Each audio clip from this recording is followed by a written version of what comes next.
Bienvenidos a Viñetas. Hoy, octava parte de mi listado de las 100 mejores obras del cómic español.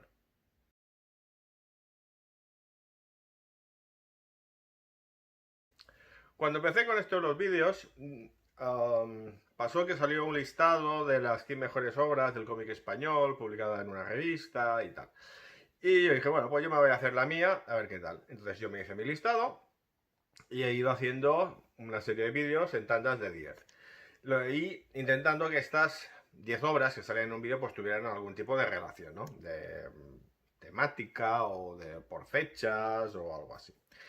Y lo que pasa es que, claro, ahora me quedan 30 y estas 30 pues ya son un poco restos de trozos que igual podrían haber ido dentro de los vídeos o que no encajaban en ningún lado.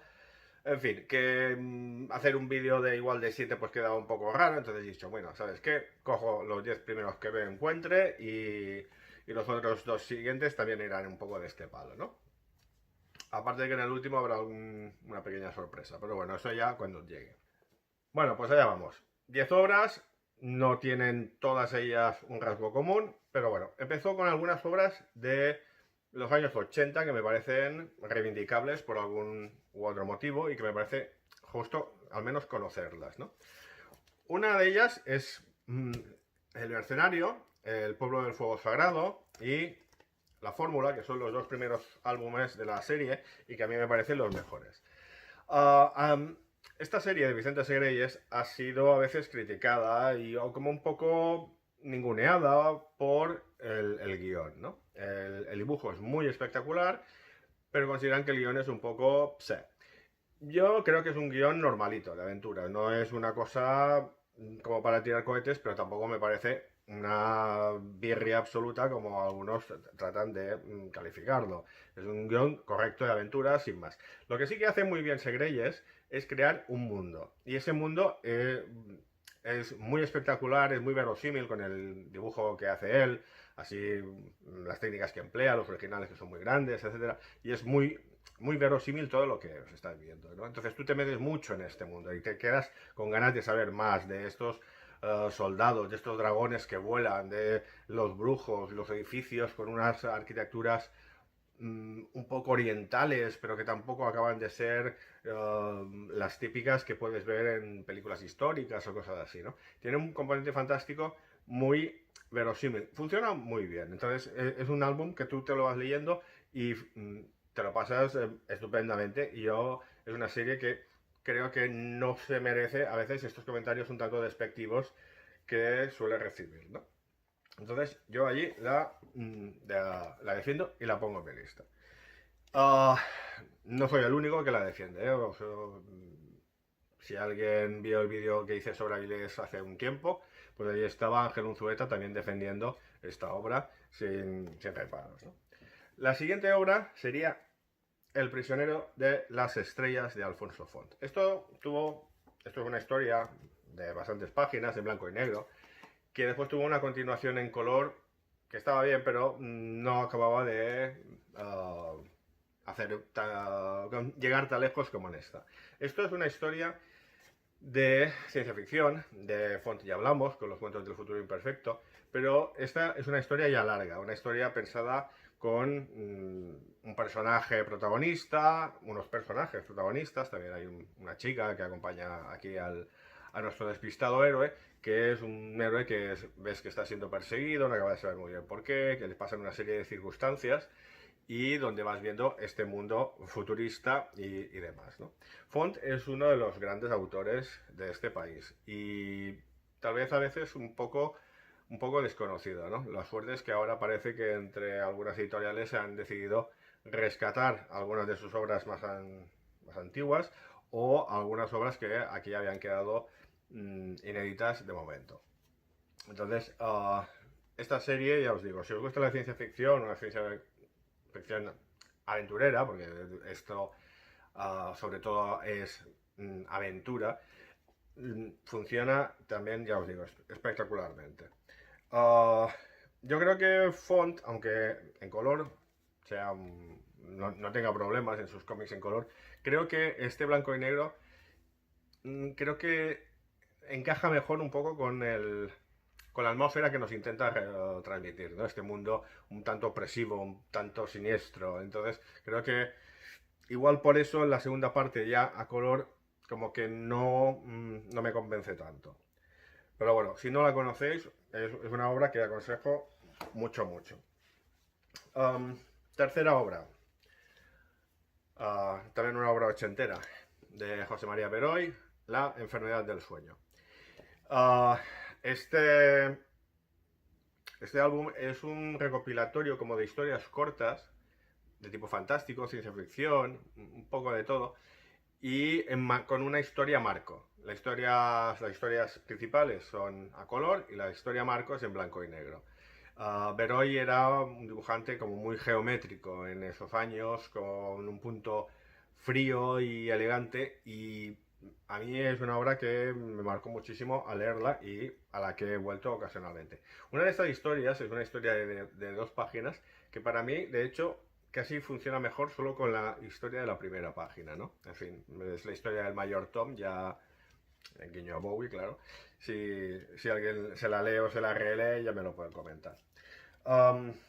Aprovecho para enseñar este dibujito que me hizo Beroy, que es porque se llevó el álbum a su casa para hacerme un dibujo y estuvo 1 año y pico en devolverlo. Al menos la verdad es que la espera valió la pena con creces, ¿no? Y también fue uno de estos motivos por es que este álbum que yo quería meter con lo de los años 80 no pudo salir porque lo tenía él en su casa. Pero bueno, bien está lo que bien acaba, gracias, majo. Y otro cómic de los años 80. Drácula, de Fernando Fernández, adaptación de la novela de Bram Stoker, ¿no? Esto es la edición que tengo, que es la edición de Glenat, que fue la segunda. Hubo una primera, que fue la de Tutén, que antes lo había publicado por capítulos en la revista Creepy, y hace poco ha salido la publicación, la edición de Carter, ¿no? Esto es una adaptación fiel, muy fiel de la novela. Yo me acuerdo de leer los capítulos en el Creepy en su momento y estar enganchadísimo y que me fastidiaba un montón porque esta adaptación está pintada al óleo y el hombre iba lento, y entonces había capítulos de que en lugar de 8 páginas eran de 4 y entonces claro, esto no avanzaba, ¿no? Era una cosa que a mí me pedía leerla con un poco más de ritmo. Entonces me acabé comprando el libro y disfrutándolo una barbaridad, ¿no? Hay muchas adaptaciones de Drácula, está la de Crepax o la de Bess, hay muchas. A mí me gusta mucho esta, sobre todo porque es extremadamente fiel. Entonces te puede gustar más o menos como lo hace, pero es extremadamente fiel. Entonces hay un respeto al material original que es evidente. Aparte, el trabajo al óleo de Fernando Fernández es muy espectacular. Entonces luce mucho y las vampiras, los cambios de edad de Drácula, los personajes, las ambientaciones, todo es muy gótico, todo es muy colorista, tiene un punto a la Hammer si queréis, o a las películas de Bava, de italianas o cosas de ese estilo. Y en fin, es un gustazo poder ver estas páginas, ¿no? Entonces, es una adaptación muy, muy, muy digna. Ahora, un par de cosas de humor. Empezaríamos por ¿Qué gente? De Ta y Tepe Vigart, alias Joan Tarrats, o sea, los hermanos Tarrats, August y Joan. ¿De qué gente? Que eran unas historias que se publicaban sin personaje fijo en el jueves, pues salieron 4 álbumes, ¿no? Sería este el primero, el segundo, el tercero y el cuarto. Y seguro que hay más historias que no se han recopilado nunca, o yo qué sé, ¿no? Esas cosas que hacía el jueves con sus recopilatorios.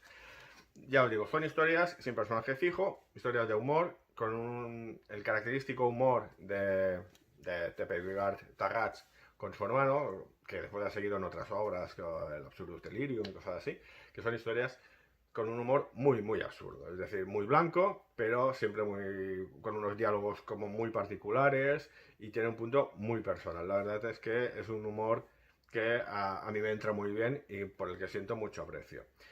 No hay ediciones recientes de esta obra, como de tantísimas otras de los jueves, y bueno, tendréis que rebuscar juegos antiguos o buscar estos 4 recopilatorios que supongo que estarán relativamente fáciles de encontrar, ¿no?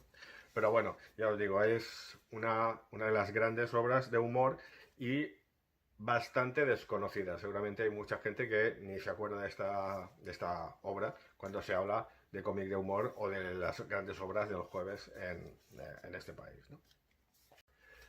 Otra obra del jueves que también vale la pena sería esta, Silvio José, El buen parásito, unas historias de media página que se publicaban en el jueves y que contaban la historia de Silvio José, que era un tirano, un personaje absolutamente egocéntrico, maleducado, borde, que maltrataba a todo el mundo, adicto a las salchichas chisparritas y a las mujeres de tobillos gordos y pelo no sé cuántos. Era un tipo muy particular y que estaba rodeado de una fauna que él aún parecía a veces el más normal, ¿no? Desde Adolfito, el director del zoológico, el profesor de la autoescuela y cosas así. O sea, unos personajes absolutamente delirantes. Tiene un punto cruel a veces, seamos sinceros, pero un punto de humor negro, pero es de las mejores series que se han publicado en el jueves, ¿no? La pena es que la serie no acabase un poco mejor o que durase más, porque claro, la serie finalizó cuando hubo el problema con la portada, que se cambió, que hizo que toda una serie de autores del jueves dejase la revista y tal, pues Alcázar fue uno de ellos, ¿no? Entonces, bueno, eso es una de las pegas que tenemos con Silvio José. Pero bueno, esto es el que os he enseñado, es la primera edición, el primer álbum, y desde entonces pues todos los demás álbumes pues han ido apareciendo por Caramba barra Astiberri, ¿no? Ya que hablamos de Caramba barra Astiberri, podemos hablar de un autor que hizo muchas obras para el jueves y del que ya hemos hablado, y que publicó una obra también en Astiberri que a mí me parece formidable. Universo, de Albert Monteys. Estos son cómics que hizo originalmente Monteys para el Syndicate, para leer mediante pantallas o tablets o cosas de este estilo, que tú pagas lo que quieres, lo puedes leer gratis o puedes pagar, y haciendo un formato que se podía leer en el formato este apaisado de pantalla, etc. Son historias de ciencia ficción puras y duras. Y Monteys siempre ha sido lector de ciencia ficción, es aficionado al tema, entonces él está haciendo historias que a veces pueden tener un tono humorístico, pero no necesariamente, y que son, eso sí, siempre de ciencia ficción y todas muy elaboradas. Este cómic, por ejemplo, es un cómic que tuvo bastante éxito en mi casa porque se lo regalé a uno de mis hijos. Le dije, había ido al Salón del Cómic de Valencia.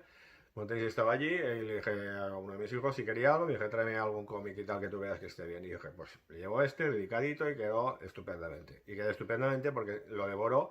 Y de hecho me pregunté alguna vez si ya ha habido una continuación de este cómic, ¿no? Porque claro, esto va apareciendo varios episodios en internet y cuando haya material pues ya saldrá el tomo, ¿no? Pero de momento hay este y la verdad es que hay historias brillantísimas, ¿no? De gente que está descolocada en el tiempo, etc. Tiene un punto a la ciencia ficción que podría tener Robert Sheckley, por ejemplo, ¿no?